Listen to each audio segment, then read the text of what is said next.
Sabe, o jeito que uma criança pequena pensa é quase um mistério, né? É um mundo com uma lógica toda própria, onde as regras que a gente conhece, bem, elas simplesmente não valem. É um lugar fascinante, mas vamos combinar? Às vezes deixa a gente, os adultos, bem confusos. Quem nunca ouviu uma dessas, né? Por que a lua tá seguindo o carro? Ou então, por que o ursinho de pelúcia tem sentimentos? E aquela clássica. A criança vê a foto do casamento dos pais, começa a chorar e pergunta: por que eu não fui convidado? Pois é, todas essas perguntas elas mostram um jeito completamente diferente de enxergar o mundo. E olha só, a chave para a gente entender esse mistério todo tá bem aqui, rabiscada nesse quadro branco. Isso aqui é de uma aula de psicologia do desenvolvimento, daquelas que vão fundo na mente da criança. Então, bora analisar esses conceitos para sacar direitinho o que está acontecendo ali. Certo? Então vamos lá. O conceito principal, o que amarra todos esses comportamentos que parecem tão estranhos, é o tal do egocentrismo. Mas ó, muito cuidado aqui. Não é, de jeito nenhum, o que a maioria das pessoas pensa que é. Então, quando a gente fala de desenvolvimento infantil, egocentrismo é, na verdade, uma incapacidade cognitiva. A criança simplesmente ainda não tem as ferramentas mentais, sabe? Ela não construiu isso ainda, para conseguir entender que outra pessoa pode olhar para a mesma coisa e ter uma visão totalmente diferente. E a professora lá da aula, ela simplifica isso de um jeito genial. A tradução literal seria eu-centrado. Pensa nisso.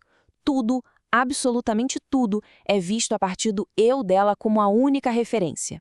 Ela está tão no centro do próprio universo que o mundo inteiro parece uma extensão da experiência dela.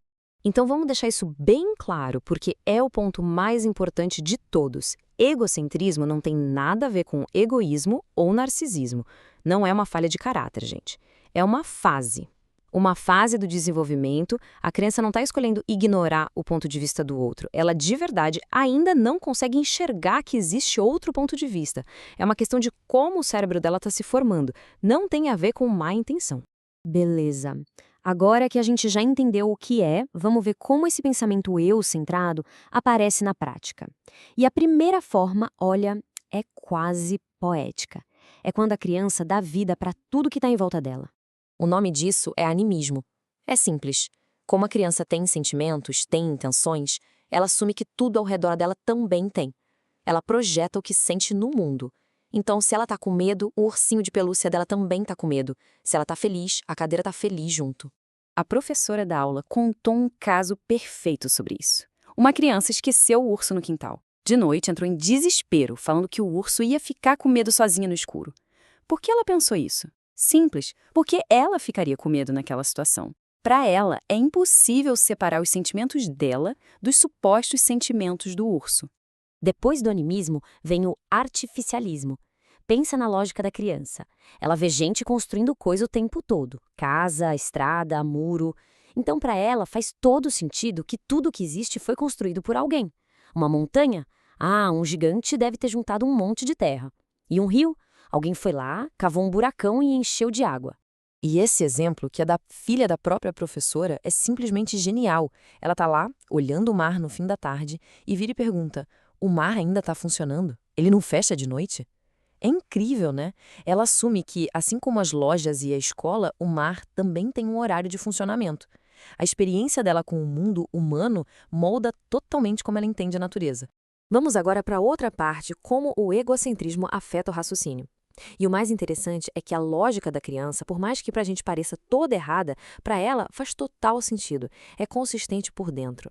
A base para muitos desses erros de lógica é um negócio chamado centração. Basicamente, a mente da criança foca, se fixa em uma única coisa de uma situação e ignora todo o resto. Lembra da lua seguindo o carro? É exatamente isso. A criança se centra na própria perspectiva. Se eu ando, a lua anda junto. Se eu paro, a lua para também. Fim de papo. Essa mesma centração explica aquela história do casamento dos pais. A criança não consegue, de jeito nenhum, imaginar um mundo que existia antes dela. Então, quando ela vê aquelas fotos, ela fica chateada de verdade. A ideia de um tempo onde ela não existia simplesmente não entra na cabeça dela, porque o eu dela é o centro de tudo, de toda a linha do tempo. Agora, vamos ver a centração em ação num problema clássico de lógica. Imagina a cena. Tem lá um caderno, uma borracha e 12 lápis. Aí vem a pergunta: tem mais lápis ou mais materiais escolares? Pra gente a resposta é óbvia, né? Mas para uma criança, O que acontece na cabeça dela é o seguinte: ela não consegue fazer o que a psicologia chama de inclusão de classes. Ou seja, ela não entende que os lápis fazem parte de um grupo maior, o de materiais escolares. Em vez disso, o que ela faz? Ela cria dois grupos separados. De um lado, os lápis, e do outro, as outras coisas. Aí ela conta 12 lápis contra 2 outras coisas. E na lógica dela, 12 é maior que 2. Conclusão? Tem mais lápis. Tá, tudo isso é super interessante, mas, na prática, por que é importante entender essas coisas? A resposta é simples, porque muda completamente o jeito que a gente lida com as crianças. Primeiro de tudo, nos dá mais paciência. Ajuda a gente a entender que quando uma criança não quer dividir o brinquedo, não é porque ela é má ou egoísta, é porque ela literalmente ainda não consegue entender o que a outra criança está querendo ou sentindo.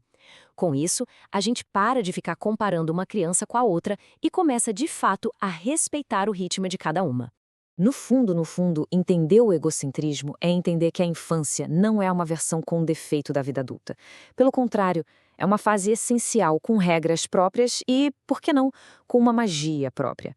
É um caminho que toda criança precisa passar e que a gente não deve tentar apressar. E tudo isso leva a gente para uma última reflexão, um pouco provocadora até. Se o egocentrismo é uma fase da infância, por que será que a gente conhece tanto adulto que ainda tem uma dificuldade enorme de enxergar o ponto de vista do outro? Será que todo mundo deixa mesmo essa fase para trás? Fica aí a pergunta para a gente pensar.